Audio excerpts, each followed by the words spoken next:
ท่านผู้ฟังกำลังให้เกียรติรับฟังสถานีวิทยุเจียงใหม่มหานคร FM 107.25 เมกะเฮิรตซ์อันดับต่อจากนี้ไปเจิญอู้จ๋ากำเมืองกับดีเจคำเพชรเจ้า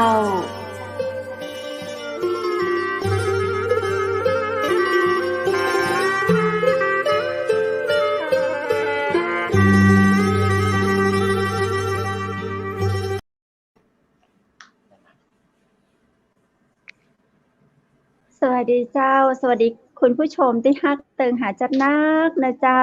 ยินดีต้อนรับเข้าสู่รายการอู้จ๋ากำเมืองตังเจียงใหม่มหานครเจ้าปีกาปะกับข้าเจ้าดีเจคำเพชรเจ้นเกยนะเจ้าส่งกระจายเสียงแพร่ภาพออกอากาศออนไลน์ตังอาคารวังสิงคำอำเภอเมืองจังหวัดเชียงใหม่คุณผู้ชมเจ้าวันนี้ปีกาปะกันวันดีเนาะวันพฤหัสบดีเจ้าที่3เดือนธันวาคม2564เดือนนี้นั้นก็เป็นเดือนสุดท้ายของปีแล้วเนอะคุณผู้ชมแถมเมื่อกี้วานเฮาก็จะได้ส่งท้ายปีเก่าต้อนรับปีใหม่กันละเจ้าตั้งเหนือตอนนี้อากาศก็หนาวนะเจ้าต้องใส่โค้ทจึงวันเลยเนาะใครจะขึ้นมาแอวเมืองเหนือก็เตรียมให้พร้อมเลยเจ้าเสื้อแขนยาวเจ้าผ้าตวบหรือว่าผ้าห่มเนาะเจ้าคุณผู้ชมตั้งเหนืออากาศก็ประมาณที่ข้าเจ้าอยู่นี่ก็10 กว่าองศานะเจ้าถ้าไปตังดอยอินทนนท์นี่ตอนนี้ก็คงติดลบหรือว่าตังรอบๆนอกหลายตี้หลายตังนะเจ้าก็บ่ถึง10องศาก็มีเนาะมีเหมยขาบตัวยนะเจ้าเหมยขาบก็คือคล้ายๆแม่คะนิ้งอะเจ้ามันก็น้องๆของหิมะละเนาะเหมยขาบคล้ายๆเกล็ดน้ำแข็งอะเจ้าจะมีอยู่ตามริมถนนนะเจ้าที่อากาศเย็นตามภาคเหนือคุณผู้ชมอยากสัมผัสอยากรู้จักว่าเหมยขาบเป็นจะใดมาลองของแท้ได้นะเจ้าที่ภาคเหนือหลายจังหวัดบ่ว่าจะเป็นตังพะเยาตังเชียงใหม่ตังแม่ฮ่องสอนตังเจียงไฮ้นะเจ้าจะมีเหมยขาบเนาะคุณผู้ชมเจ้าวันนี้นอกจากปากับข้าเจ้าดีเจคำเพชรแล้วนะเจ้าคุณผู้ชมวันนี้ก็จะมีดีเจวูดและก็ดีเจน้ำอ้อยมาอุ้มมาจ๋ามาปาคุณผู้ชมตัวหลังจาก2คนหายหน้าหายตาไปนะเจ้าเดี๋ยวเราขอเชิญดีเจวูดและดีเจน้ำอ้อยเข้ามาทักทายแฟนรายการเลยยินดีต้อนรับ2ดีเจสวยๆแล้วก็สุดหล่อสวัสดีเจ้าโอ้โห สวัสดีค่ะ แอบอิจฉาทั้งสองท่านเลยครับ กัน แอบอิจฉาทั้งสองท่านเลยเพราะว่ากรุงเทพก็เช้าอากาศเย็นนิดๆครับแต่ตอนบ่ายๆก็ร้อนเหมือนเดิม เมื่อคืนไม่อยากบอกว่าห่มผ้า5 ผืน อ๋อ ดีเจน้ำอ้อยอยู่ส่วนไหนของประเทศไทยอยู่บนดอยม่อนเงาะเจ้าโครงการหลวงม่อนเงาะ อ๋อจังหวัดอะไรครับม่อนเงาะกี่องศาเจ้าก็เมื่อเช้า18เจ้าเสียงสะท้อน18องศานะครับผมเสียงใครสะท้อน เย็นดีเนาะเสียงใครสะท้อนเจ้าผมได้ยินไม่สะท้อน18องศาเจ้าเต่ากะตีเขาเจ้าอยู่เจ้าเหมือนมีเสียงสะท้อนเปิดเสียงอะไรที่ไหนรบกวนหรือเปล่ามีก็เจ้าผมไม่ได้เปิดนะทุกฝ่ายปิดเสียงก็ไม่ได้เปิดอยู่ในห้องคนเดียวตามลำพังเหงาไหมหรือเราเหงาไหมม่อนเงาะเป็นจะใดเจ้าอยู่ที่ไหนตะกี้คุณวุฒิเบิ้ลถามม่อนเงาะอยู่ส่วนไหนของประเทศไทยดีเจน้ำอ้อยเล่าอยู่กึ่งกลางระหว่างอำเภอปายของแม่ฮ่องสอนกับอำเภอแม่แตงของจังหวัดเชียงใหม่เจ้าบ่ไกลนะถ้าจากเชียงใหม่ไปม่อนเงาะประมาณกี่กิโลเจ้าจากเชียงใหม่มาม่อนเงาะกะมาแม่แตงก็40 โลเนาะแล้วจากแยกที่จะไปตังแม่ฮ่องสอนเข้ามาจากแยกศพเปิงแหม12 กิโลเจ้าแต่ทางดีเจน้ำอ้อยใช้เวลาไปกี่นาทีเจ้ากี่ชั่วโมงเจ้า ลืมเมืองเลย เจ้า ใช้เวลาเดินทางกี่ชั่วโมงเจ้า? น่าจะ ไม่ถึงชั่วโมงค่ะ ไม่ถึงชั่วโมง อ๋อ จาก อืม อ่า มาถึ ต ง รง ชั่วโมง สารกลาง ไม่ถึงชั่วโมง เต็มที่ ค่ะ อาจจะเคยชิน อาจจะชินทางอะค่ะ แต่ถ้าคนไม่เคยมาก็อาจจะประมาณชั่วโมงหนึ่ง อื น่าจะได้ ม แวะแอวตามไหลต่างเนาะ เพราะ จะ ว่า มา วิ ช้า ทิวทัศน์เส้นแม่ริมค่อน จะ ข้ามา ช้า งจะงาม จะมาช้าตรงจากศพเปิงเข้ามา 12 กิโลนี่แหละค่ะ อื อื ม ม ทาง คื คือ อ เป็นทาง เคยได้ยินไร่ ขึ้นเขา ไร่ชาลุงเดชไหมคะ? อา ๆ ได้ยิน เค เจ้า ยได้ยิน ลุง ไร่ เดช ชาลุงเด เจ้ ช า ไหมคะ? อา ใพอ ช่ มาถึง ๆ ได้ยิ อบ น ต. เจ้า ดัง ๆ อ อยู่ บต. ที่ เมื แม่ อง รกิ๋าม ยเนี่ย เจ้า แยกขวาไปไร่ชาลุงเดช แล้วก็ ค ข รับ อ้อยก็แย อื กซ้ายเข้า ม มา ประมาณ แยก อื ซ้าย ม จากตรง เจ้นั้นา เข้ามาประมาณ อ่า สัก 5 กิโล 7 กิโล ประมาณเนี้ยค่ะ อืม อ๋อ ผเจ้า มเซิร์ชดู แล้ว แล้ว ก็เปิย่น อด เปิด ยอดดอยม่อนเงาะมีที่กางเต็นท์ มีที่พักอะไรด้วยนะครับเนาะ เยอะค่ะ อา เยอะ เปิ ค่ะ ดให้นัก ม ท่ ี อง ทัเท้ี่ยว งส เข้าไป ส้ แอว ม เข้าไป มี พั ทั้ ก ง อา ใช่ เจ้า ๆ มีทั้งสวนส้ม สวนลิ้นจี่จัดนัก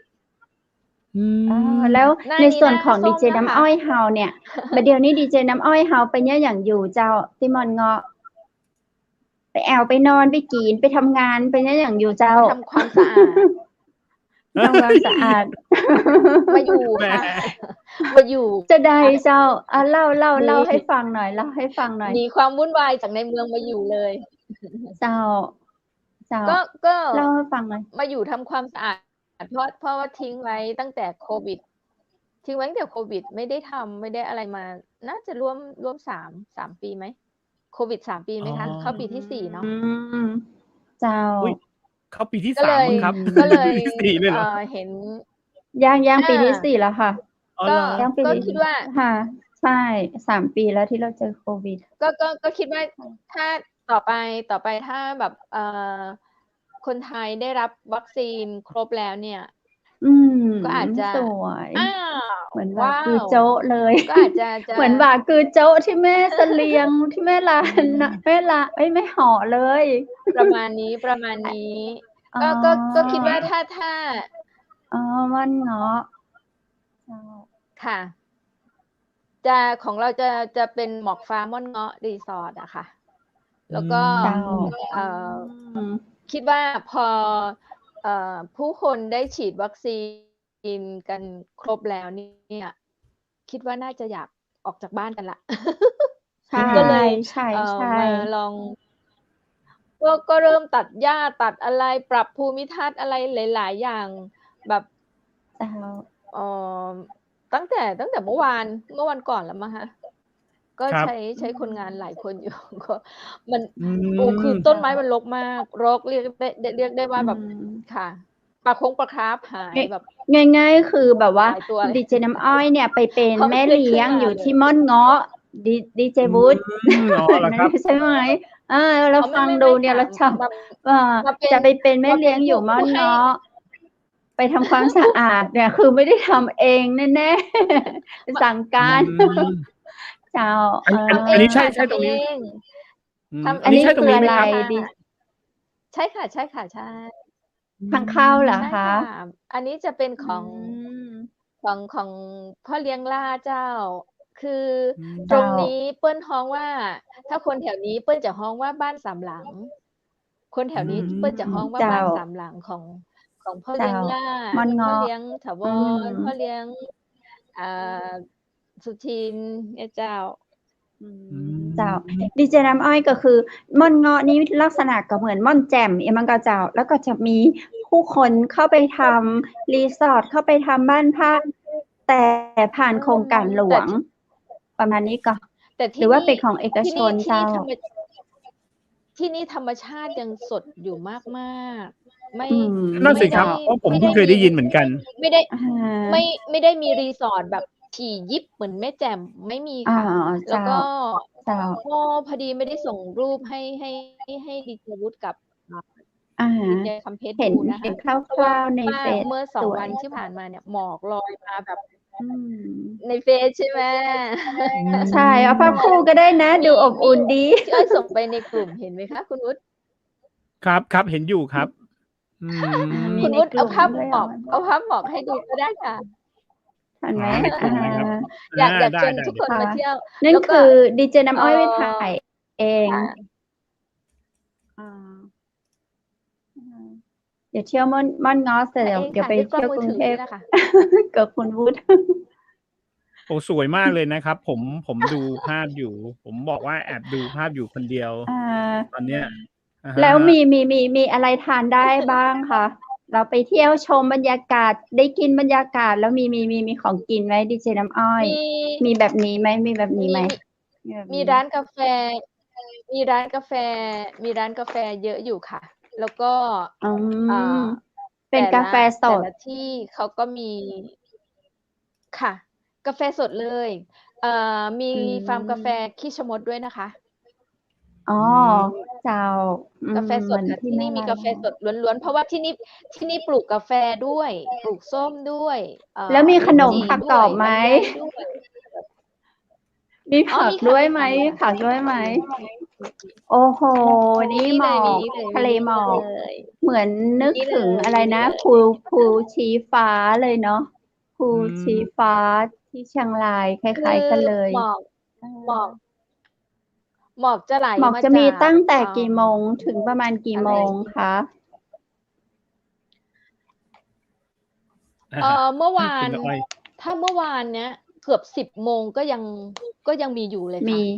โอ้ ดีจัง น่าไปจับหมอก อื เกือบ ม เค 10 ย โม แบ ง บ ก็ยั ค ง น มี กรุ อง ยู่ เทพ แล้วก็ แบบคนกรุงเทพ อ้อยชอบตรงนี้อะค่ะ อ้อยชอบตรงที่ว่า เราไม่ต้องตื่นตี 4 ตี 5 ไป อื อ้อ ม มาดูตอนกลางวันก็ได้ อะ อั ไร น อ นี้ ย่าง คื งี อ้ เป นาะ ระเด็น เจ้า แล้วก็ อื หมอก ม อา อ๋อ ไม่ถึงกลางวันค่ะ น่าจะประมาณก่อนเที่ยงก็หมด 10 แล้ว โม ค่ะ ง แล้วก็ เจ้า ดี หม จั อก ง เนี่ยจะไหลมาจากห้วยน้ำดัง อื ห้วยน้ำดั อ๋ ง อ แล้วก็เผอิญว่าตรงเนี้ย อ๋อ ตรงเวิ้ง อ๋อ เขา เพ เนี่ ราะ ย ว่า ค่ะ ห้วยน้ำดัง มั จะ นก็ เย็ จะ นมา ไหลมาตาก มร่อง อื ค่ะ ม หมอกไหลมาเนี่ย จะไหลมาตามร่องเขา แล้วก็ผ่านตรงขอ อื งเราไป ม อื ขออ ที่ นุ กรุ ญาง ต คนกรุงเทพ อ ได ย่า ้ ง ไหมคะ? เพ คุ ราะ ณ ว่า วุฒิอะค่ะ ค่ะ ครับ ขออนุญาตนะคะ ขออนุญาตคุยไปทานไปได้ไหม? เพราะว่ายังไม่ได้ทานข้าว วันนี้ทำงา เอา น เลยครับ ทั้งวัน ตามสบาย ทานไปได้เลย กำลังจะถามคุณวุฒิว่า เนี่ย เรื่องของหมอกอะ คุณวุฒิ คือมีคนจากกรุงเทพเนี่ย เขาแบบบางคนเนี่ยเขาไม่เคยเห็นหมอกเลย เขาก็จะบอกเพชรว่า ใช้ ไป ตัวนี้ช่วย อะ นะ ไร คะ นะ ไปเที่ยวเนี่ย เอาหมอกมาฝากด้วยนะ อื คือ ม เขา จริง ค่ ก็ ะ คือเป็นด้วยหรือเปล่า คุณ หิ วุฒิ เป็น วค่ะ ด้วยหรือเปล่า แรก ๆ อะ เริค่ื ม ต้ คื น อ ตั้งแต่เด็ก ๆ เคยรู้จักหมอกมาก่อนไหมคุณวุฒิ? อย่างงี้ครับ เล่าประ ค สบ่ะ การณ์ให้ฟัง ตอนที่ อยากฟังคนกรุงเทพ คือตอนที่เรียนเนี่ย เราไม่เคยมีโอกาส ตอนที่เป็นนักเรียน หรือเป็นนักศึกษา เราไม่มีโอกาสได้เดินทางอะไรมากมายนะครับ ใช่ ค่ะ แต่ตอน ไม่มีใค ต ร อน กิน ที กั่ บอ้อยเลยเหรอเนี่ย? แต่ตอนที่ทำงานไม่ น่ะครับ กินไปด้วย ฟังไปด้วย ใช่ แต่ ค่ ตอนที่ ะ ทำงานน่ะ ได้มีโอกาสไปถ่ายที่ห้วยน้ำดังมาก่อน นั่นแหละเป็นประสบ อ๋การณ์ครั้งแรกของกาอ รเห็นทะเลหมอกของเรา ค่ นะครับ ะ แล้วก็ โอ้โฮ ห้วยน้ำดังนี่ก็ เราไปเฝ้ารอตั้งแต่พระอาทิตย์จะขึ้นเลยครับ เนี่ยภาพคล้าย ๆ อย่างงี้เลย ทะเลหมอกงี้ครับ อือฮึ แต่ แล้ ถ้า วรู้สึกยังไงคะ ครั้งแรกที่เห็นหมอก? คือทีแรกอะเราก็มองว่า จริง ๆ นะ เร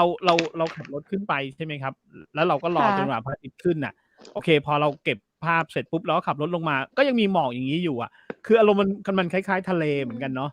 ทะเลที่ ค่ แบบเป็ะ นน้ำทะเล อย่างเงี้ย ก็คิดในใจ เอ๊ะ มันกระโดดได้ไหม? กระโดดเล่นได้ไหม? กระโดดเล่น จับได้ไหม เมื่ อะ อ ไร เช้า อย่างงี้ใช่ไหม? เมื่อเช้า อืม เมื่อเช้าอ้อยยืนถ่ายรูปอยู่ค่ะ พอหมอกไหลผ่านตัวเราไปเนี่ย มันแบบ อืพอหมอกปะ ม ทะ ตัวเราอะ อา โอ้ อุ่นห ส รือเย็ อาน กาศ คะ? อยาก มีความสุข ได้ อื อยากให้ ม ทุกคน เอ มา อ อยากให้ทุกคนมาได้ ใช่ สัม ๆ ผัส มี ด้วย ความ ตัว สุข เอง มาก ใช่ ๆ ผมถึงบอกว่าจริง ๆ แล้วหน้าหนาวทางภาคเหนือมีเสน่ห์นี่แหละ ตอนนี้แหละครับผม ค่คือะ ประมาณเนี่ หนยึ่ง ยิ่งกว่า วัน หิมะอีกเนาะ สวยมา อุ้ ก ย ของ ส เรา วย เนี่ยนะ สวย หิมะนี่เรายังเปี อ้อย ยก เจอ นะ แต่หมอก อ้อย เรา เจอ ไม่ อ้ เป อยี เจ ย อก อ้อยเจอ อ้อยเจออะโวคาโด อ้อย โอ้ เจออะโว เยี่ย คาม โด เลย อ้าว เหร นี่ อ? อะโว อื คาโดเหร ม อ? มองดูนึกว่ากีวี อื เขามีแบบ ม ทั้งผลไม้ ทั้งผักเนาะ อื อื ม ม เดี๋ยวถาม ไม่ ห ใช น่ ่ อย คุ ไม่ใช่อะโว คุณ คาโด วุฒิชอบผัก นะ อะไรมากที่สุด? น่าจะ เป็ โดยทั่วไป คุณวุฒิชอบ ครับ ผักอะไรมากที่สุด? ดีเจน้ำอ้อยชอบผักอะไรมากที่สุด? จริง ๆ ผมเหร คุ อ ณผู้ ผ ชม คุณผู้ชมจะว่าเรา จะ ผั ว่าก เรา บุ้ ไหม ง เนี่ย ปิด ผักกาด เคี้ยวไปด้วย จริง ๆ อย่างงี้ครับ คุณกำเพชรครับ เด็ก ๆ อะผมจะไม่ ไม่ ค่กิน ะ ผักเลยนะ เด็ก ๆ ผมไม่กินผัก อ้ เลยนะ าว เป็ ค่ นคนะ ที่ไม่กินผักเลย ใช่ กินเนื้อสัตว์ กินอะไร ม อย่างเงกี้ิย นจน ตอน แม่ ไหน เขา จำได้ไหมคะ? มากินตอนเนี้ย ตอนโตแล้วอะครับ หลัง ๆ เนี่ยแม่ก็ยัง อ๋อ ชอบพูดอีกว่า ผมไม่ คุณ ไม่กิน ค่ะ ผักอะไรเลย อย่างงี้ครับ ใช่ เพ คุ ราะ ณ ผม ค่ มีความะ รู้สึก คุ ผ ณ ัก เป็น คุณ คุณ คือ วุ ได ฒิ ้ เป็น ข ได น โนเสาร์ อันนีก้ิน ไป เนื้อ ท เด หรอ? แทนผัก ไม่ใช่ ใช่ คือสมัยเด็ก ๆ อะ เรา อ้อย เราก็จะกินเนื้อมาตลอด ใช่ไหมครับ? ค่หรือะ ว่า อะไรอย่างเงี้ย แต่ตอนโต ใช่ ขึ้นอะ ความเป็มัน น เปเดลี่็ยน ก ไปเลยครับ มี อ ความรู้สึกว่า คผั่กะ มันกินยาก อะไรอย่างงี้ครับ เพราะว่าที่บ้านอืก็จะทำม น้ำพริก แล้วก็ผักสด ๆ อะเนาะ ค่ะ มีความกินยาคก ่ะ ผมก็เลยว่า เอ๊ะ ผักมันกินยากเรามากเลย ก็กิ อนย่างนหมเงูี้ย ทอดดีกว่า กินเนื้อท ใช่ อด กินไข่ทอดเนาะ ความเป็น ใช่ เด็กเราจะกินอยู่ อแคื่เนี้ย ม ใช่ ค่ะ จนมาตอนเนี้ย เพช ผ ร ม ก็ ผ จ มถึงเห็น คอนเฟกต์ผักกรอ ข บ น เนี่ย มผักกรอบ ดีใจ ผมรู้สึกว่า โอเค เพราะว่าเราจะได้ไม่ขาดผัก อืม อืม ถ้าเรา ได ม้ อง ยิน ว่า ไหม ถ้า เสี เยด ง็ก แบบกรอบมาก นี่เสียดายจัง ของผมเนี่ยมันอยู่ในรถนะครับ ผมจะเดินไปเอา ก็คงจะต้องออกจากรา คุ ย ณ กา ผู้ช ร ม แล้ จะ ว ได้ยินเสียง ได้ยินเสียง ก็ เรา เลย เคี้ยวไหมเนี่ย? กรอบ อื กรอบมาก พี่ อะ พี่คำเพชร คุณผู้ชมจะได้ยิน ใช เสียงเราเคี้ยวไหม? เห็นค่ะ แต่ผม เห็ ว่า น ผม อ ช ร่ อบ อย ได้ คอน ผม อะไรนะ อันนี้คือ อะไรนะ แครอท อ๋อ แครอท เด็กดอยเลย จริง ๆ เนี่ย แครอท อยากถาม อร่อ อย ยาก หอม ถาม มาก คนที่ ห ผู้ผลิต อ จัง ม เลยอะครับ ผู้ผลิตว่า ๆ เอขา ืมี ม เขามีไอเดียเนาะ ได้ยังไง ใช ที่แบบว่า เอา เดี๋ยวต้องเชผิญล เขา ไม มาคุย เอาผลไม้ อืชนิดนี้ ม มาใส่ในนี้ เอาผลไม้ชนิดนี้มาใส่ ซึ่งแตกต่างกันแต่ละถุงเลยนะ บางคนหใชยิบมา ่ อย่างเงี้ย เราก็ไม่เมรืู้่อด้ กวยี้ว่า ทีข้่างใน เจ๊อมี้ออะย ไร เขาได้อะโวคาโด อย่าง อื เงี้ยเนาะ ม อืม อืม เพชรได้ ใช่ แบบ แค แต่ รอท นั่น อื สิครับ ม แครอท อร่อย แต่ อ ว่า ร่ อ้อย อยลอง มีพุท อ้ รา อยเอาใส่ จี น น ม ด้ กิ วน ย นะคะ อะ อืม อืม นี่ ถ้า เห็น ดี แก้ว ๆ เขา ค่ะ ไหม? ดี อุ๊ย มีแก้วด้วย ใช เหรอ? ่ เห็นแก้ว อ้อ เขาไหม? โอ้ หือ โอ้โฮ เท่ อ้าว มเหราอ? ก เขาได้แก้ว นี่ อ้าว เหรอ? เขาได้แก้ว มั คน อน มี เฟ แก้ว ก ด้วย ด้วย ของเรายังเป็นถุง เขามีแก้วคอนเฟกต์ด้วย เจ๋ง ใส่นม ใส่นม ๆ แล้วก็ใส่คอนเฟกต์เข้าไปค่ะ นี่เขาอยู่ หนุ่ม ม่อนเงาะ ๆ เล น ย ะ นะ เขาทันสมัยกว่าเราอีก อืคุณมาอยูม ่ ๆ ก นัรุ่นง สิ เท ครับ พ เป็น อือยู่ในเมืม องยังไม่ได้เลย ต้อง โอ ไปม่อน้ แต่ เงาะ ต้องไปม่อนเงาะ แต่ชีวิตคนเมืองอย่างผม หรือคนที่ขับรถแล้วรถติดอย่างผมเนี่ย ผมว่าจำเป็นมาก ผมถึงบออ๋อ กว่า ของผก็มเนี่ย เลยเก็บไปจะ ไว้ในรถหมดเลย ใช่ ใช่ อืครับ ม เพราะ ค ว่า ่ะ ไอ้การที่ เอาง่าย ๆ เลย แค่ในกรุงเทพนะครับ คุณเพชร คุณอ้อย ค่ะ 200 เมต อั ร น เนนีี้่ย มัน เห็น ม่ว ปั๊ ง มอยู่ข้างหน้าเนี่ย อืม อั ยั น ง นี้ ย มัน า ม ก่วง เลยอะครับ แล้วถ้าหิวจะทำยังไง ถูกไหมครับ? เราก็แบบนี่แหละ ใช เข้าใจ่ ก็ เลยค่ะ เข้าใจ หยิ เล บ ยค่ มา ะ มีประโยชน์ อืม เนาะ มีประ ใช โย่ ชน์ด้วย เนี่ย กิน มี ไม่ห พุ มด ทราจีน อั ค่ะ มีพุทรา อัน จี อันนี้ อันนี้ของจริง อืม อะไรเอ่ อั ย? นนี้มันม่วง อันนี้มันม่วง อ๋ ค่ะ มันม่วง โอ้ มันม่ว นี่ ง สิครับ ถึงบอกว่า พุ ชอบ ทรา คอน จ เซปต์ ีน เขา อ มาก ร่อ จ ย ริ อั ง น ๆ นี้ มา เรา ก ไม่ได้เตรียมกันเลย เพราะว่าอ้อยไม่ได้ทาน ข้า อยู่คนละที่ ว เลย เพราะเพิ่งทำงานเสร็จ เราก็รีบอาบน้ำให้ทัน แบบกลัวมันเข้ารายการไม่ทัน ได้คอนเฟกต์ช่วยชีวิตจริง ๆ กับนม อื อืม คือซอง อื หนึ่งเนี่ย ม อ้อยว่า เช้า ๆ อะค่ะ มื้อเช้า อืม อะค่ะ พอดี ของเด็กอะ ใส่ลงไปเลยกับ ค่ะ นมอะ ไปโรงเรียน อื อื แต่ ม มี ม ของอ้อย อ้อยลองชิม อ้อยลองชิมอีกสูตรหนึ่ง นี่คืออ้อยเอาใส่โยเกิร์ตรสธรรมชาติ อื นะคะ ม อร่อย อืม เป็นไง บ้า เป็นไงบ้างครับ? ง? เป็นไงบ้าง? อืม อร่อย ๆ มันไปเพิ่มรสชาติให้กับโยเกิร์ตอะค่ะ อืม เพราะว่าใน อะฮะ ในคอ อื น ม เฟ เพ ก ราะ ต์ ร มสัน ชาติ มี จืด น้ำผึ้งด้วย ถูกไหมคะ อืมีน้ำผอืึ้ง ม แล้วก็ ใช มีนม ่ มีน ๆ ม จาก Hokkaido แล้วก็ เอ่อ มันก็จะไปเข้ากับ อ่า อะไรอะ ตัวคอนเฟกต์ โยเกิร์ต โยเกิร์ต ตัวโยเกิร์ต ซึ่งอ้อยใช้รสธรรมชาติ อืม ค่ะ อ้อยไม่ได้ใช้รส ไปเพิ่มความกลมกล่อม มันก็มันก็เลยมีกลิ่นหอมของนมออกมาด้วยของน้ำผึ้งออกมาด้วยแบบอร่อยลองดูลองดู อืม นี่อย่างนี้ส่วนเพชรนะลองกับ หนึ่งอิ่มเลย อะไรนะไมโลที่แบบมันจะมีไร้น้ำตาลไมโลตัวใหม่อ่ะเขาจะเป็นแบบไร้น้ำตาลอะไรอย่างเงี้ย แล้วก็ชงตอนแรกทดลองดื่มแบบโอ้โหจืดมาก จืดยังกับดื่มน้ำเปล่าเลย แล้วก็ทิ้งไว้นานมาก แล้วก็ทิ้งไว้นานมากแล้วไม่กินไมโลแล้วไม่กินไมโลซองนี้อีกเลยอะไรเงี้ย พอเราได้ตัวนี้มาแล้วก็เลยลองทดลองเหมือนดีเจน้ำอ้อยอะค่ะ ก็คือชงไมโลเสร็จ แล้วก็เทนี้ใส่แล้วมันได้เลยเช้ามาดื่มอิ่ม อิ่มได้เป็นมื้อเลยค่ะ โอ้อย่างนี้แสดงว่าเราก็สามารถมามิกรวมกับหลายๆอย่างได้ใช่ไหมครับ เช่นนม ค่ะ ได้ค่ะ แล้วโยเกิร์ตนะครับผมใครจะชอบนมแต่กาแฟนี่ยังไม่เคยลองเนอะ เดี๋ยวต้องลองกับกาแฟ คือเป็นคนไม่ดื่มกาแฟ อ๋อ ต้องถามดีเจน้ำอ้อยกับดีเจวูดมีลูกเกดด้วย ของโปรด ใช่ชอบซองที่มันมีลูกเกดเยอะ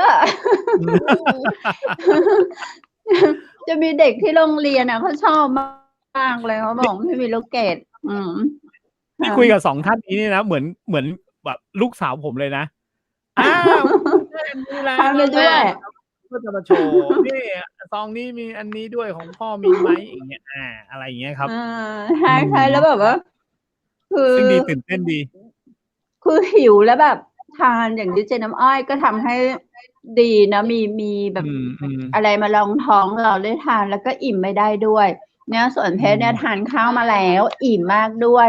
ทานข้าวมาซะอิ่มเลยมื้อเย็นนะคะปกติก็คือจะทานก่อน6 โมงเย็นจะทานถ้าหิวนี่เพิ่งทานเพราะว่าวันเนี้ยแม่บ้านแล้วก็ทางบ้านเนี่ยทำอาหารเยอะมากเลยแล้วก็เป็นแบบอาหารที่เราชอบก็เลยทานเยอะทานจนอิ่มแต่มาเห็นดีเจน้ำอ้อยทานมันอดไม่ไหวดีเจมันสวยสิเดี๋ยวแบ่งมาทางนี้ด้วยแก้วเราสวยไหมแก้วเราสวยไหม ทำไมถึงมีแก้วครับ อันนี้ถามได้ไหมทำไมเราไม่มีใช่ความลับแน่เลยทุกอย่างเสกได้เป็นแม่มดทุกอย่างเสกได้เสกได้สุดยอดจริงรู้แล้วเดี๋ยวจะทำบ้าง เดี๋ยวเสกบ้างต้องแบบอมอะไรดีนานไม่กว่าจะเสกออกมาเป็นแก้วคอนเฟกนะแต่อีกอันนึงนะที่ผมแนะนำนะ 2 หลังแล้วนะผมว่าคนออกกำลังกายก็ทานดีนะครับเพราะว่าจริงๆแล้วผมอ่านดูข้างๆอย่างเงี้ยมีโปรตีนมีโปรตีนด้วยใช่คนออกกำลังกายเนี่ยอยากอะไรเงี้ยก็ผมว่าก็ทานหลังออกกำลังกายก็ดีนะจะได้แบบโปรตีนไปแบบช่วยซ่อมแซมอย่างเงี้ยว่าเวลาออกกำลังกายยิ่งผู้ชายที่แบบชอบแบบยกเวทหนักๆอย่างเงี้ยผมว่าลองซื้อมาทานอย่างน้อยเนี่ยไม่ต้องไปซื้ออาหารเสริมเนาะใช่โหแพงมากอาหารเสริมของคนออกกำลังกายแพงมากครับอันนี้ดีกว่า30 กว่าบาทเอง35 บาทคุ้มมากซองนึงเนี่ยมากกว่ามีอะไรเขียวๆเดี๋ยวนะจริงๆอ้อยว่าน่าจะนี่อะไรเขียวๆน่าจะใช้โรยหน้าพวกซุปถั่วใช่ซุปเห็ดใช่ซุปฟักทองอะไรอย่างเงี้ยค่ะน่าจะเข้ากันนะคะเป็นถั่วโดยยาวเป็นหน้าเห็ดซุปฟักทองพวกเนี้ยค่ะคือแบบเราดัดแปลงได้เยอะตามที่เราต้องการเลยตามเมนูที่เราชอบใช่เนาะค่ะก็อย่างผักตรงนี้ตอนที่ทานอยู่เนี่ยมันก็จะได้กลิ่นผักเลยค่ะคุณดีเจและคือเป็นผักสีเขียวเป็นกลิ่นถั่วแล้วก็เหมือนไม่มีรสน้ำตาลไม่มีรสอะไรนะน้ำผึ้งเขาไม่ได้ใช้น้ำตาลอยู่แล้วเนาะเขาใช้น้ำผึ้งแทนค่ะแต่ก็มีความหอมของนมฮอกไกโดอยู่ดีจังถามจะบอกว่าถามคุณเพชรจะบอกว่าครับผมใช่เลยครับจะบอกว่า texture ของ เดี๋ยวตัวคอน อ้อย เฟ บ ก อกก่อน texture ของตัวคอนเฟกอ่ะมันดีมากคือมันกรอบแล้วมันกรอบแบบไม่แข็ง แล้วยิ่งอ้อยชอบโรยกินกับโยเกิร์ตอะค่ะ ใช่ มันค่ะ เขาเรียกว่าไงอะมันละมุนมากคือมันได้ความละมุนของโยเกิร์ตแล้วก็เราได้เคี้ยวไอ้ตัวคอนเฟกนี้ไปด้วย แล้วรสชาติมันก็จะผสมกันในปาก ชอบไอตัวคอนเฟกใช่ มันก็จะอวน ใช่ กลิ่นมันก็จะอวนอยู่ ชอบไอตัวคอนเฟก ดีจัง ครับ นี่เป็นขนุน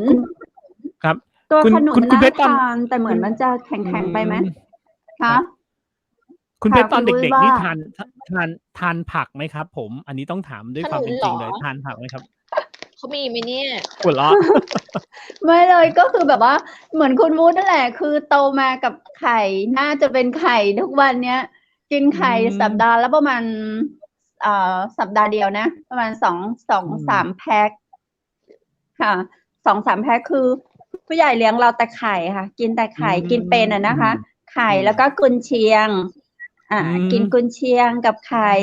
กุนเชียงไข่หรือไม่ก็หมูทอด กินเป็นอยู่แค่นี้ค่ะ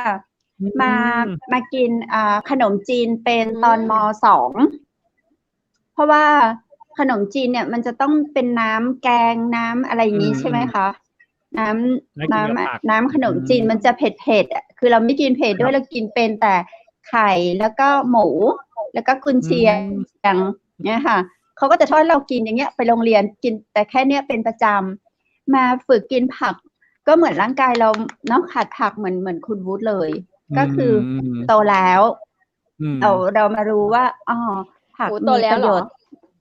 โตแล้วถึงกินผักแล้วคือพอเราอายุมากขึ้นเนี่ยเราจะรู้ในเรื่องของการขับถ่ายในการขับถ่ายท้องอืดท้องอะไรอย่างนี้ถ้าเราไปกินแต่อาหารเหมือนเราตอนที่เรายังเป็นเด็กเราก็จะขาดสารอาหารพวกผักฟักทองสีเหลืองบำรุงอะไรสายตาสีเขียวผักสีเขียวบำรุงอะไร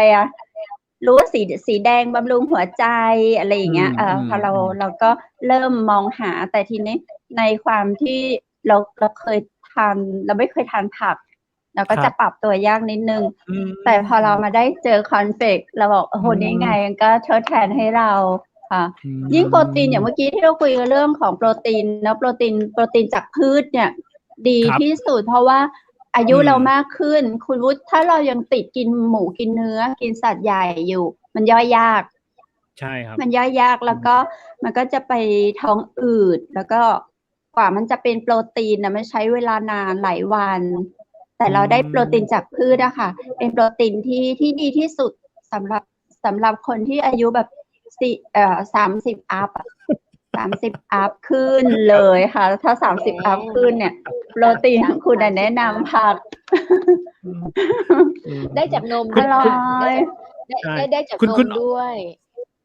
คุณอ้อยครับมีน้ำผึ้งเป็นยาอายุวัฒนะด้วยน้ำอ้อยอ้อยครับคุณอ้อยถ้าคำถามเดียวกันเลยกินน้ำพริกผักกินน้ำพริกมาก่อนเผอิญว่าอ้อยเป็นสาวลาวอ้อยจะชอบกินผักตั้งแต่เด็กเลย คือไม่ว่าจนติดนิสัยทุกวันเนี้ยว่าแม้กระทั่งกินยำหรือกินอะไรอย่างเงี้ยค่ะถ้าไม่มีผักกินไม่ได้ไม่จุใจเดี๋ยวนี้ก็จะเป็นคนติดผักไม่ได้คือก็พันมาถึงการเลี้ยงลูกด้วยนะคะขนาดลูกตอนเล็กๆกวางตุ้งลวกเขาก็กินเพราะเห็นพ่อแม่กินบ้านเราเป็นบ้านอ้อยเป็นไดโนเสาร์ผักพืชค่ะคุณวุฒิอ้อยเป็นไดโนเสาร์ไม่ได้ดุร้ายแบบผมทีเล็กกินผักทุกชนิดกันนะกินผักได้ทุกชนิดก็ยิ่งเป็นผักบอกยิ่งชอบใช่ยิ่งเป็นแล้วยิ่งพอเรามาเจอว่า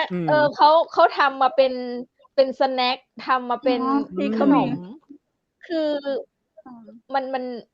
เรียกว่าเทรนด์มาเลยเนาะตอนเนี้ย อืม แล้วเราสามารถ ใช่ นำมาดัดแปลง ใช่ นำมาดัดแปลงแบบใส่นม ใส่โยเกิร์ต อืม ใส่อ่าอะไร ซุปเห็ นะ ด มีพ ที่ ริก อ้อย ด้วย บอก นะเนี่ เมื่อย กี้ซุป เหมือน เห็ ส้ ด มตำเลย ซุปเห็ดที่ เอ อ้อย อ อ้อยซื้อเป็นซองมาจากซูเปอร์มาร์เก็ตอะค่ะ อืม แล้วเราก็มาทำซุป แล้วก็เอาเนี้ยโรย อร่อยนะคะ ลองดูเชื่ออ้อย เขาบอกว่าซุปเห็ด จะล แล้ อ ว ง เนี่ จะ ย ลอ ซุ ง ป ต้องลอง ท ดู องๆอะไรอย่างเงี้ย ซื้อมาไว้หลากหลาย ค่ะ อืม พี่ก็เป็นคนชอบ ทำได้หลายเม ชอบ นู ทาน ค่ะ ซุป ทำได้หลายเมนู ผมว่าลองมิกดูก็น่าจะได้หลายเมนูเนาะ ค่ะ ใช่ ๆ หลายเมนูเลยล่ะค่ะ แล้วจริงๆ อันหนึ่งเล ที่ ยผม สำคัญคุ ผ ณ ม คุณ2คนไม่มีแก้ว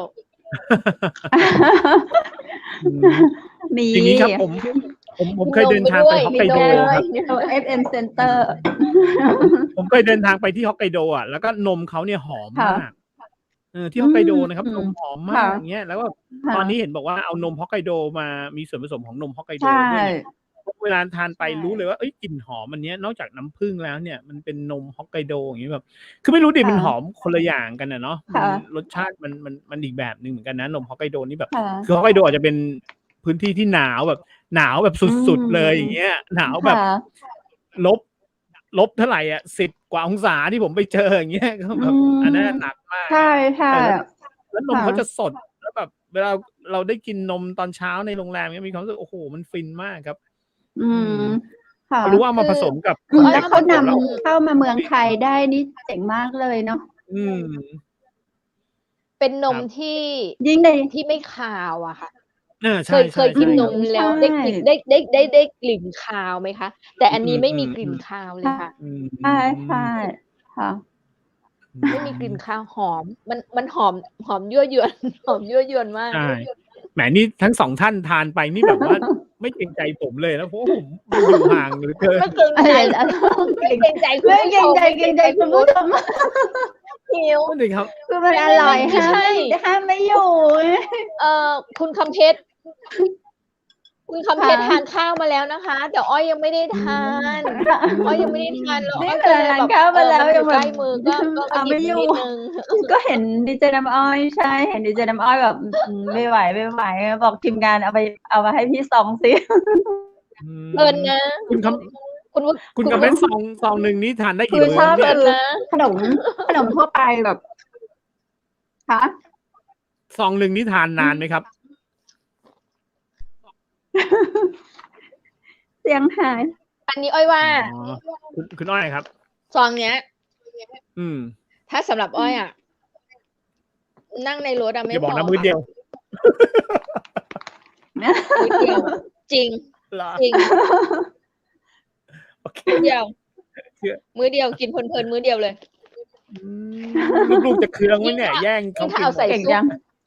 คุณทางเก่ง อื นะ ม ใส่ อืม ซุปห ใช่ รือ ใช่ ว่าเอาใส่โยเกิร์ตเนี่ย คือมันเพลินๆไงใช่มันเพลิน หมดเลย อย่าเพิ่งเจอกันที่ออฟฟิศอย่ากินแข่งกันที่ออฟฟิศ ขนาดนั้นเลยแล้ว อ๋อมีอันนั้นด้วยอ่ะอะไรเนี่ย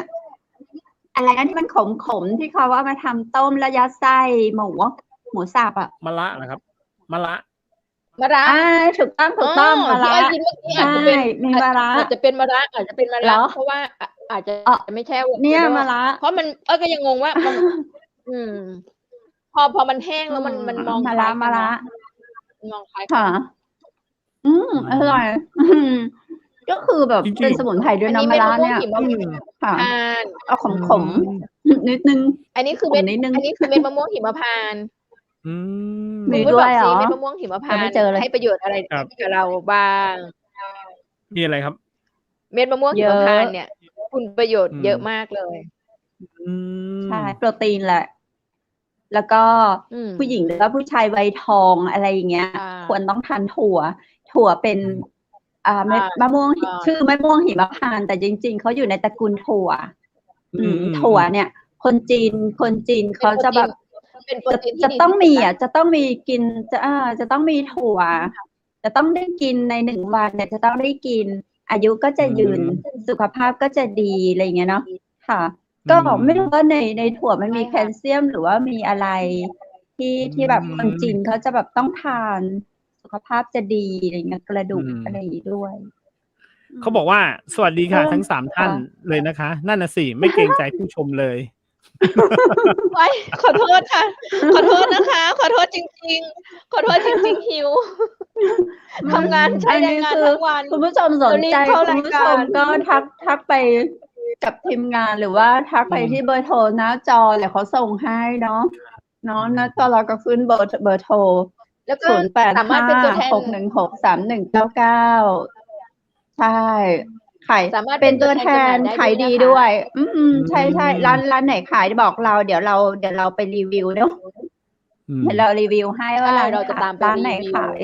ที่นี่อากาศ เรา ห จะ นาว ไป ค่ะ ยืน แบบ กินที่หน้าร้านท่านเลยค่ะ เหมือนน้ำมูกแบบ เนี่ย จะออก กิน เล แต่ ยคืออากาศเย็นมาก อุ่นๆเนี่ย อืมจริงครับ ยิ่งเดี๋ยวนี้นะครับ อ้อย เทรน ทาน ด์ แต่นมอุ่นๆเนี่ยค่ะ ก็ช่วยได้ ใช่เดี๋ยวนี้เทรนด์รักสุขภาพเนี่ย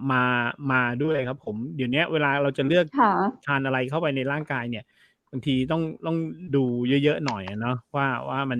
ใช่ ทานไปแล้วเนี่ยมันมีประโยชน์อะไรกับร่างกายมั่งไหมอย่างเงี้ยฮะเพราะว่า ค่ะ อย่างที่เราเคยสัมภาษณ์คุณหมอในรายการครับ ก็บอกว่าคุณหมอยังแนะนำอยู่ว่าให้ทานอาหารให้เป็นยาอย่างเงี้ยอย่าทานยาเป็นอาหารเนี่ยครับ ใช่ค่ะ ใช่จริง ใช่ผมว่าอันนี้แหละ แล้ว อาหารนี่แหละ เป็นยา ล่าสุดเนี่ยค่ะ คุณรู้เห็นมีคุณหมอท่านหนึ่งออกมาคุยจำชื่อท่านไม่ได้เนาะท่านวิจัยออกมาหมอไทยเรานี่แหละค่ะ บอกว่า สุขภาพร่างกายเราเนี่ย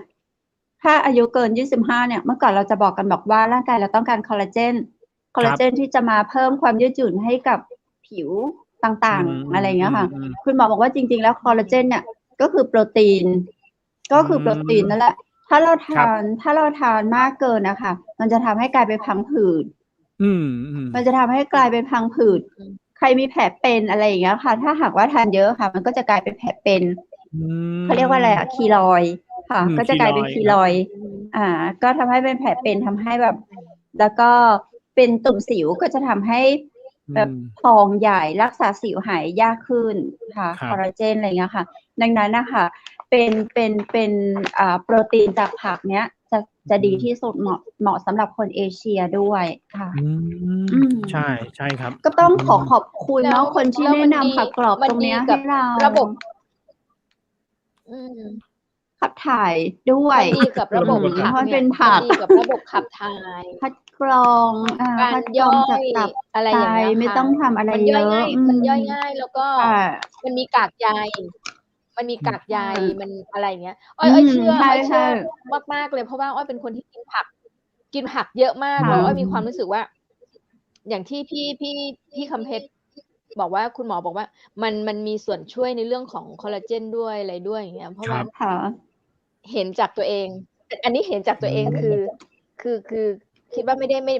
ด้เข้าข้างตัวเองสักเท่าไหร่ เพราะว่าอย่างดูกับเพื่อนวัยเดียวกันเงี้ยคุณนุชทายว่าอ้อยอายุเท่าไหร่อะ ตึงอยู่เลยใช่ไหม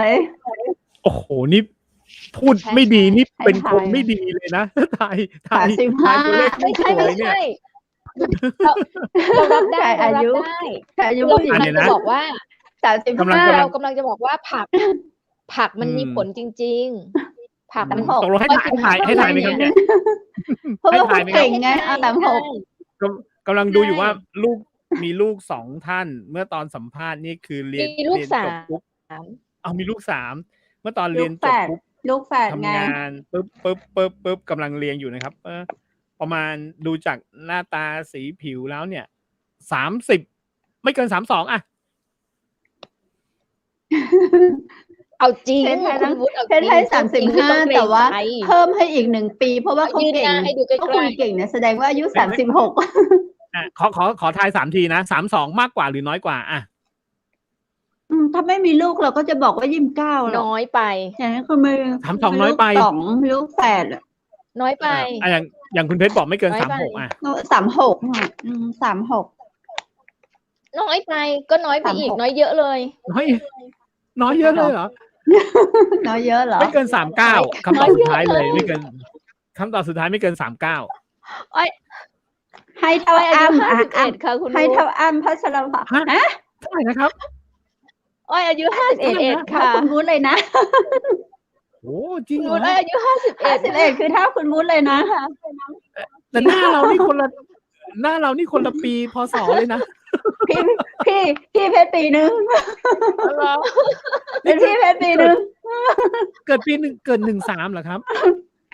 13ค่ะ13ใช่เลย เท่าคุณวุฒิเลย คนปีจอคนปีจอค่ะคนปีจอ คนปีจอโอ้นี่แสดงว่าดูแลตัวเองดีมากตั้งแต่สาวๆเลยนะเนี่ย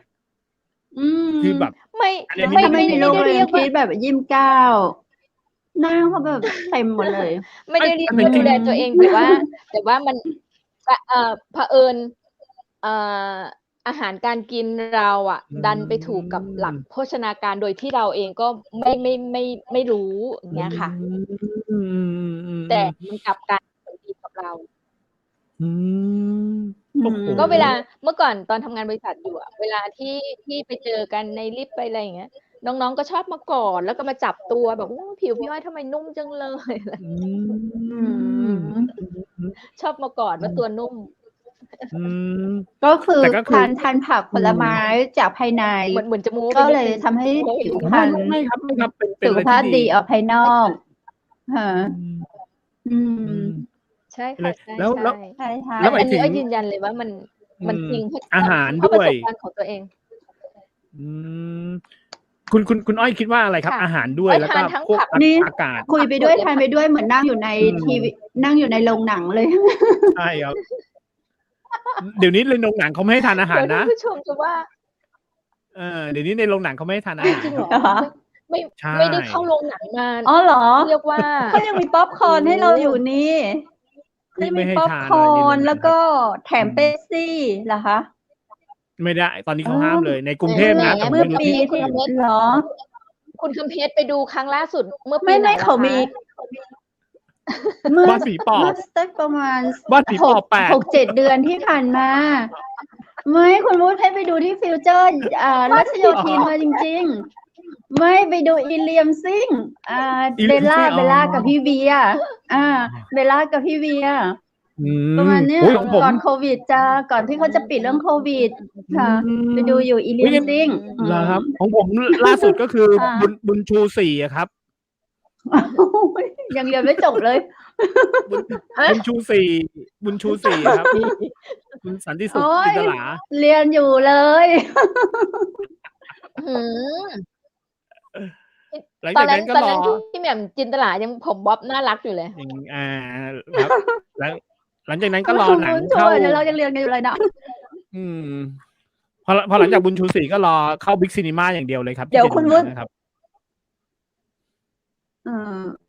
ไม่ให้ดูนะฟีเจอร์รัชโยธินไม่คุณวุฒิคือทำไมเขาถึงห้ามไม่ให้ทานล่ะคะคือตอนนี้ห้างในกรุงเทพนะครับไปมันยังมีป๊อปคอร์นอยู่นะเหรอคะเหรอ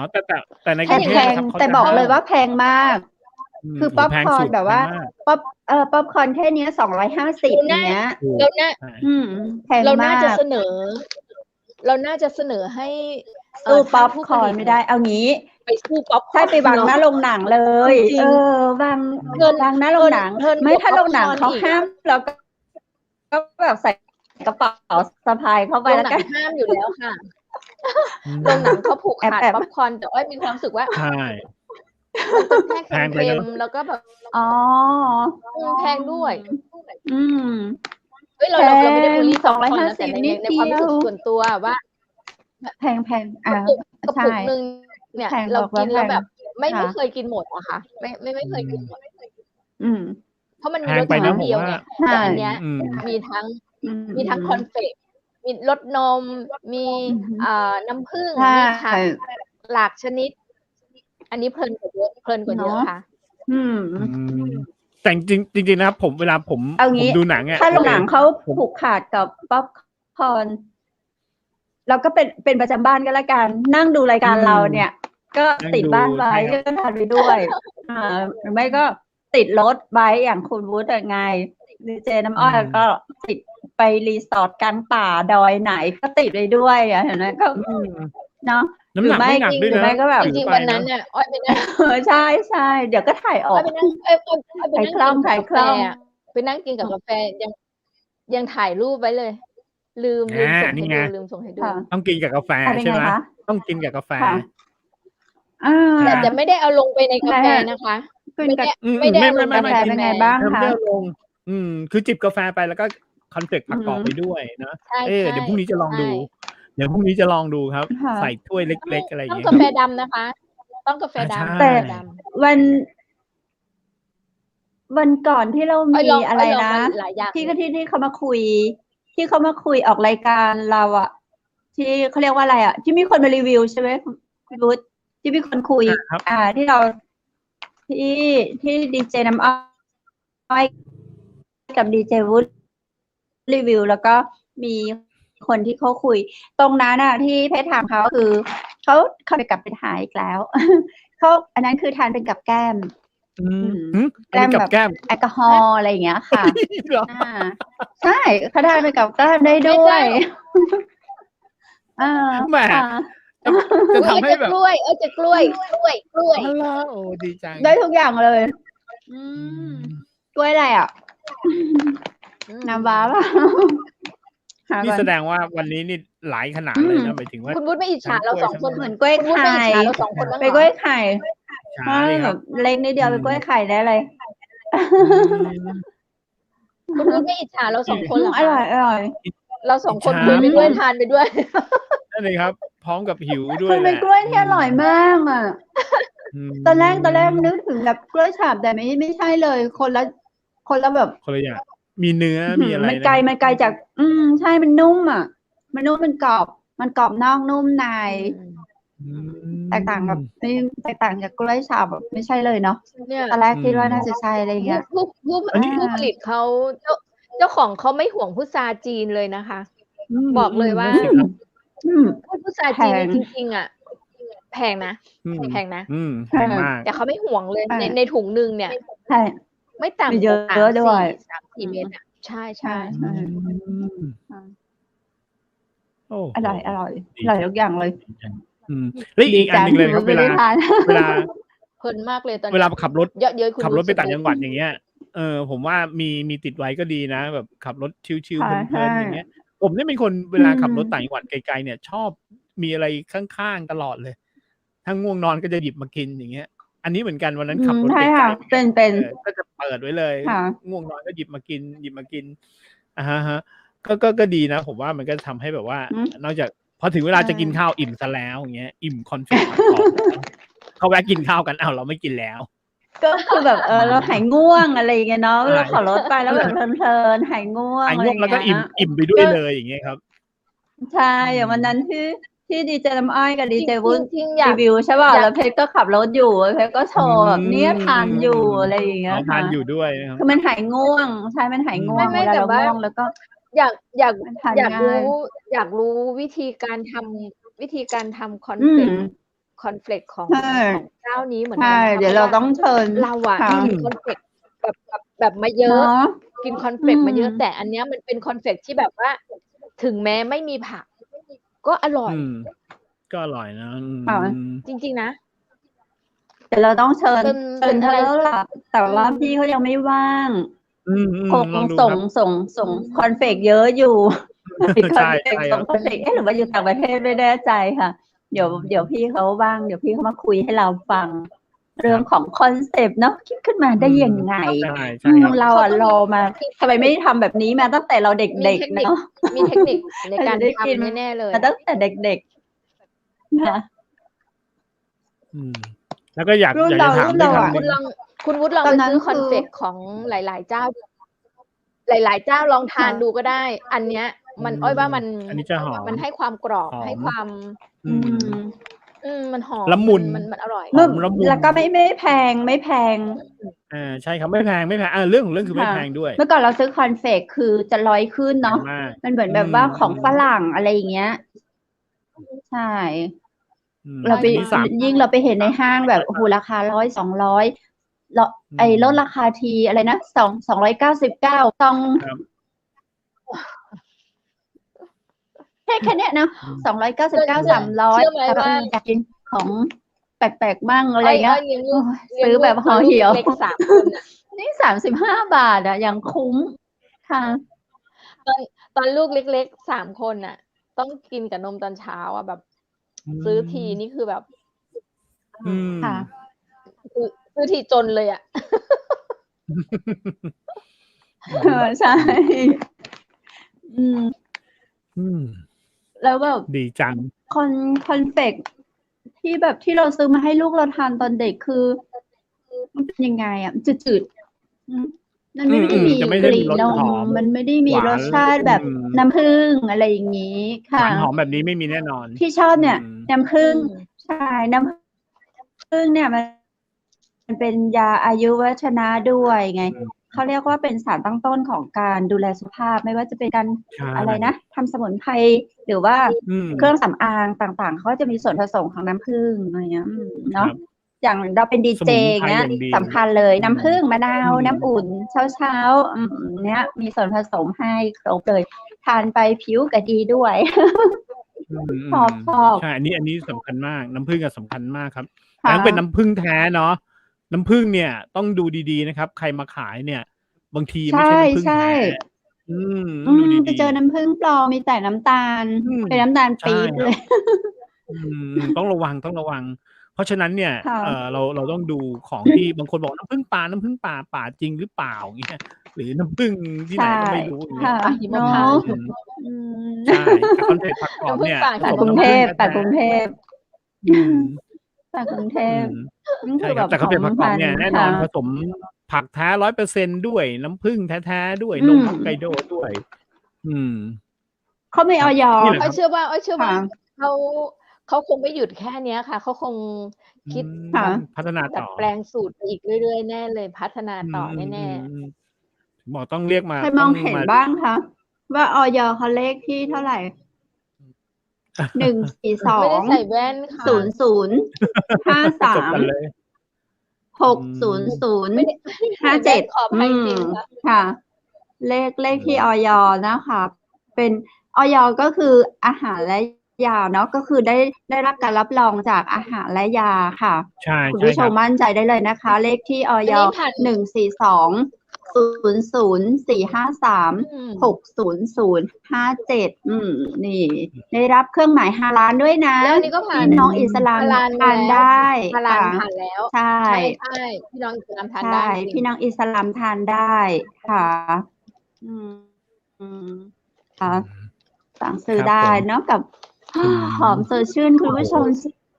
เจ้า ให้คุณผู้ชมได้จิ้มตัวขนาดเลย ติ อู้ อยู่อ จา ย่าง ก เดี กัน ยว ไป แหละ อู้จากกันมาเนี่ย ถ้าทานไม่หมดก็ปิดซิปนั่นเลย ติอยู่อย่างเดียว ติอยู่อย่างเดียว ถุงเล็ก ค่ะ ไปหน่อย ถุงเล็กไปหน่อย ติอยู่อย่างเดียว ถุงเล็กไปหน่อย แหม นี่ก็ใหญ่แล้วครับ 3 ถุง 100 เอง เนี่ยทานไม่หมดเลย นี่ทานได้อีก 2-3 วัน ทานได้เป็น 2-3 วันค่ะ อิ่ม ครับ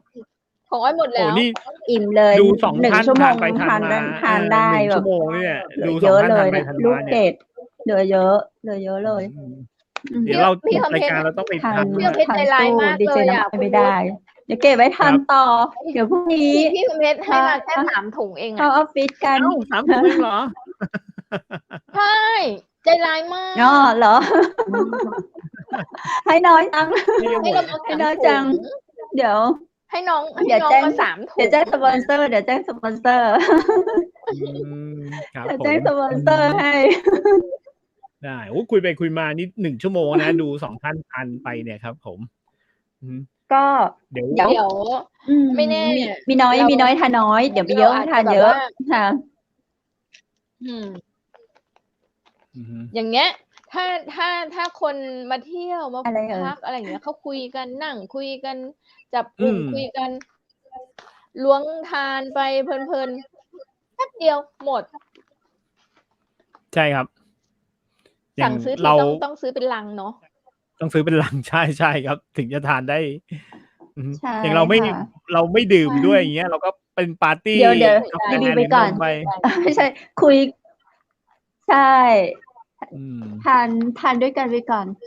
เดี๋ยวสปอนเซอร์เราใจดีอยู่แล้วล่ะ เดี๋ยวเขาก็ส่งให้ดีเจน้ำอ้อย ได้เลยครับผม โอเค วัน เดี๋ นี้ ยว ถึ เรา งช่วงสุดท้ายของรายการแล้ว คุยกันไป คุยกันมาเนาะ ค่ะ วันนี้แขกรับเชิญ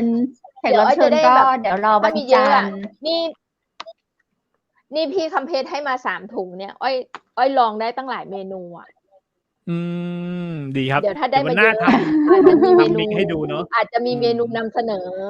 อาจจะมีเมนูนำเสนอ ได้แก้วด้วยอ่ะ ค่ะ คุณบุญคะ3 ถุงไม่ได้แก้วด้วยอ่ะโอ้โห ได้แก้วด้วย นะครับผมโอเค เดี๋ยวเรา ห้ามหลังไมค์มา ต้องไป ถาม อะไรนะ ว่าด้ ทำ แก้วม ยำแล้วก็ ด้ ไป ยังง โรยอะไรเงี้ยเนาะทานส้มตำอะไรเงี้ยทานส้มตำแล้วก็ไปโรยหน้าได้ ครับต้องลองดู ต้องลองดูค่ะ โอเค อิ่ม เดี๋ยววันจั แล้ว นทร์ แยกย้ายกันกลับบ้านดึกละ วันจันทร์หน้าเจอกันดีเจวุฒิ กันครับ ลอง จันทร์หน้ามี ดูอร่อย วันจันทร์หน้า จริงนะคะ เจอดี กับ เจ ซุป วุฒิ เห็ดโรยหน้าซุปเห็ดกับโรยหน้าโยเกิร์ตเนี่ย ลองดูจริงๆอ้อยการันตีอร่อย ครับ อร่อย พรุ่ง มาก นี้จะลองทานกับกาแฟก่อนครับผม กินกับนมนี่ เดี๋ยวเราเจอกันวันจันทร์เลยเนาะ วันจันทร์นี่เรามีสัมภาษณ์ท่านผู้ว่า เนาะใช่เดี๋ยวพรุ่งนี้เรา3 คนใครว่างก็เจอกันที่ออฟฟิศสถานี ครับ เชียงใหม่มหานคร เชียงใหม่มหานครช่วงสุดท้ายของวันนี้เนาะเดี๋ยวเราลาคุณผู้ชมในวันนี้เลยแล้วกันแล้วก็ฝากคุณผู้ชมท่านใดที่สนใจอยากจะนำเสนอผลิตภัณฑ์ผ่านทางเชียงใหม่มหานครก็ทักทายทางทีมงานเชียงใหม่มหานครมาได้นะเจ้าแต่เปิ้ลก็จะมีการคัดกรองเนาะก็ยังเป็นตัวอย่างประมาณนี้คือต้องมีอย.รับรองมีเลขที่อย.ที่สามารถตรวจสอบได้ชัดเจนนี่ผ่านฮาลาลอิสลามพี่น้องอิสลามของเราทานได้พี่น้องประชาชนคนไทยฝรั่งทานได้หมดเลยคนจีนเนาะคนเมืองเหนือเจ้าชอบวันนี้ก็ต้องขอบคุณคอนเฟลกขนมผักกรอบปรุงหวานน้ำผึ้งพี่เพชรย้ำเบอร์ที่คุณผู้ชมเผื่อคุณผู้ชมสามารถหรือท่านใดสนใจจะเป็นตัวแทนจำหน่ายอะค่ะย้ำเบอร์อีกทีสิคะเจ้าเบอร์โทรเรามีอยู่หน้าจออยู่แล้วเนาะยังไงเดี๋ยวเราก็ฝากคุณผู้ชมเดี๋ยวเราก็ฝากขอบคุณขนมผักกรอบเนาะที่มีประโยชน์แต่เจ้าอย่างที่ดีเจวูดดีเจน้องอ้อยเปิ้นอูมาเนาะละออนกินได้คนไหนกินดีเจ้าขนมคอนเฟกมีตึงราคาปีกมีตึงราคาส่งเอาทำได้หลากหลายเมนูนะเจ้า1 ซองกินได้จัดเมินเนอร์หันก็เขาเจ้านั่งกินมาเป็นชั่วโมงละยังเหลือเต็มซองอยู่เลยคุณผู้ชมเจ้าคุ้มค่าคุ้มราคาซองละ35 บาท3 ซอง100ถ้าซื้อเป็นลังยกลังยิ่งถูกนะเจ้าจะได้ก็สอบถามรายละเอียดเพิ่มเติมได้นะเจ้าที่085-616-3199ดีเจวูดช่วยกันอีกเบอร์หนึ่งอีกเบอร์ครับผม 061-289-0112 นะครับผมติดต่อเป็นตัวแทนจำหน่ายคอนเฟกผักกรอบมีประโยชน์ผักแท้ 100% ผสมนมฮอกไกโดครับยิ่งกินยิ่งอร่อยครับแข็งแรงด้วยค่ะดีเจน้ำอ้อยมีเพิ่มเติมเจ้าใช่แล้ววันนี้ข้าเจ้าและทีมงานก็ขอขอบคุณตังโรงแรมแม่เสลียงเวียงงามนะเจ้าเปิดบริการตลอด24 ชั่วโมงเจ้าโทรสอบถามรายละเอียดเพิ่มเติมกันได้นะเจ้าในช่วงของไฮซีซั่นนี้ราคากระเต้าเก่านะเจ้าได้ปรับขึ้นแต่อาจจะมีห้องว่างเบาว่างอันนี้ก็ต้องโทรไปสอบถามสำรองจองห้องพักล่วงหน้านะเจ้า053-621-4444โรงแรมเปิดบริการตลอด24 ชั่วโมงเพิ่มจุดเช็คอินให้แฮมหลายจุดเลยนะเจ้าข้าเจ้าไปมาละเจ้ามีอย่างคือได้เล่นได้ม่วนอยู่เจ้าที่อำเภอแม่เสลียงเชิญคุณผู้ชมทักทายไปได้เนาะย้ำแห่งกรรมนะเจ้า053-621-4444และขอบคุณผ้าพื้นเมืองชุดไทยใหญ่นะเจ้าท่านใดที่สนใจอยากจะใส่ชุดผ้าพื้นเมืองไทยใหญ่ในช่วงหน้าหนาวนี้เปิ้ลมีบริการให้เจ้าตัวไปนะเจ้าใส่แล้วก็เตลแอลวาดแอลว่าถ่ายลงเฟซถ่ายลงไลน์ก็เป็นที่หน้าหน้ากอยหน้าติดตามเลยมีคนกดไลค์กดแชร์ขึ้นนักเลยเนอะถ้าไผ่ใส่ชุดงามๆแอลเมืองเหนือในช่วงหนาวนี้นะเจ้ามีจ้องให้ตัวถ้าไผ่กว่าแดดนะเจ้าเนาะทักทายไปได้ที่เบอร์โทร082-616-6889นะเจ้าและขอบคุณคุณผู้ชมที่ฮัก ทุกคนกู้ท่านะเจ้าสำหรับค่ำคืนนี้ข้าเจ้าดีเจคำเพชรดีเจวูดดีเจทำอ้อยและทีมงานจากใหม่มหานครขอลาคุณผู้ชมไปก่อนนะเจ้าให้คุณผู้ชมทุกคนทุกท่านโชคดีและมีความสุขนักนอนหลับฝันดีลาตรีสวัสดิ์เจ้าสวัสดีครับสวัสดีค่ะ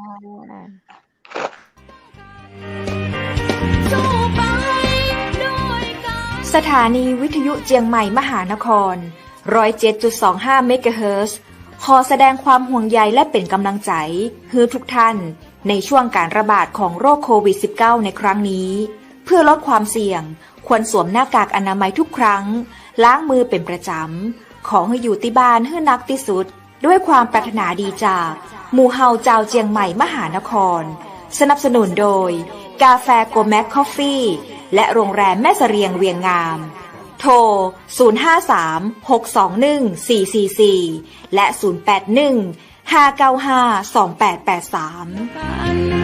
เราจะฝ่าฟัน